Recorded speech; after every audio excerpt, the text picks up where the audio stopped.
Salut les renards, c'est Foxpy, on se retrouve aujourd'hui pour le 165e épisode de la playlist Algorithme en Python et on va voir comment convertir un nombre binaire contenu dans une liste chaînée en un nombre entier.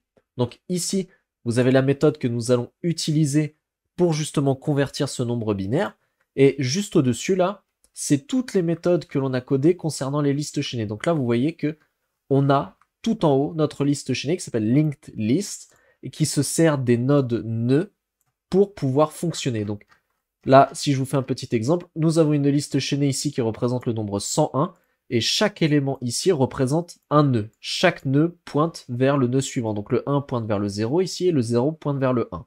Le 1 pointe vers le 0 pointe vers le 1, et le 1 pointe vers le 0.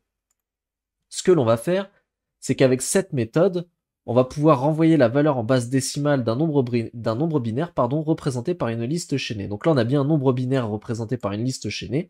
Et ici, on a l'algorithme qui va nous permettre de dire ce qui est écrit là dans la description. Donc, on va suivre au fur et à mesure pour voir comment ça fonctionne. Donc, résulte est égal à 0. Donc ici, mon résulte est égal à 0.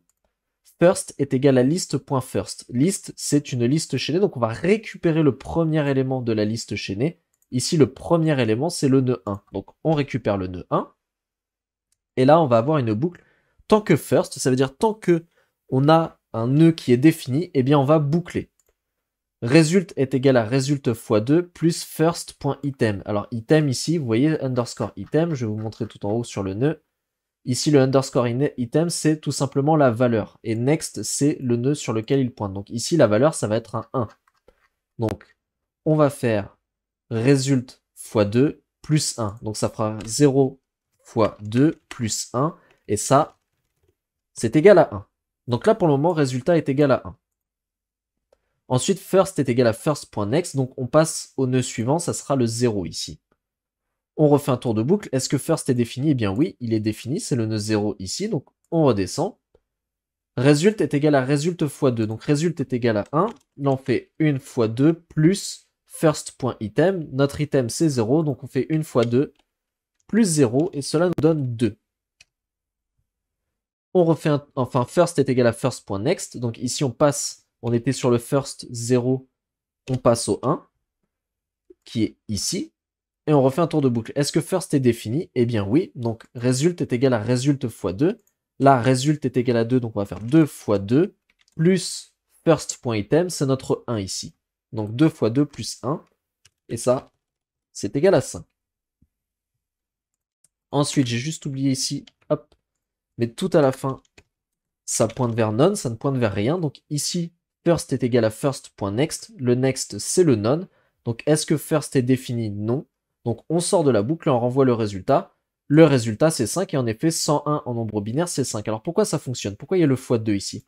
Bien, il faut savoir qu'en binaire, à chaque fois, on a des puissances de 2. Donc on part de la droite, et la droite, ici, on va avoir 1 fois 2 puissance 0, plus 0 fois 2 puissance 1, plus 1, 1 fois 2 puissance 2, et ça va ainsi de suite. À chaque fois, on va en puissance de 2. Donc le résultat fois 2 ici, c'est la représentation des puissances de 2 que l'on parcourt au fur et à mesure.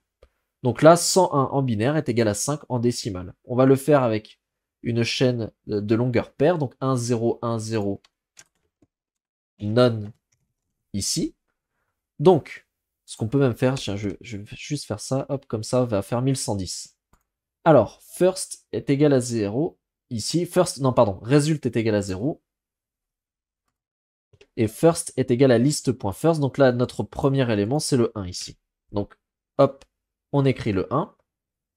Tant que first est défini, c'est le cas. Donc result est égal à result fois 2. Result fois 2, ça fait 0 fois 2 plus 1, ici. Donc ça nous donne 1. Result est égal à 1. Alors je supprime ça. First est égal à first.next, donc on passe au nœud suivant. Result est égal à result fois 2 plus 1. Donc ici, 1 fois 2, 2 plus 1, cela nous donne 3. First est égal à first.next, donc on passe au 1 ici. On remonte, est-ce que first est défini? Oui. Result est égal à result fois 2. Donc ici, result fois 2 plus 1. Cela nous donne 3 fois 2, 6, plus 1, 7. Ok. On remonte. Alors ici, on passe au 0. Est-ce que first est défini? Eh bien oui, c'est le nœud 0. Donc on rentre, result est égal à result fois 2 plus first item. Donc là, 7 fois 2 plus 0, cela nous donne 14. First est égal à first.next, donc on passe au none. Est-ce que first est défini? Non. On renvoie le résultat.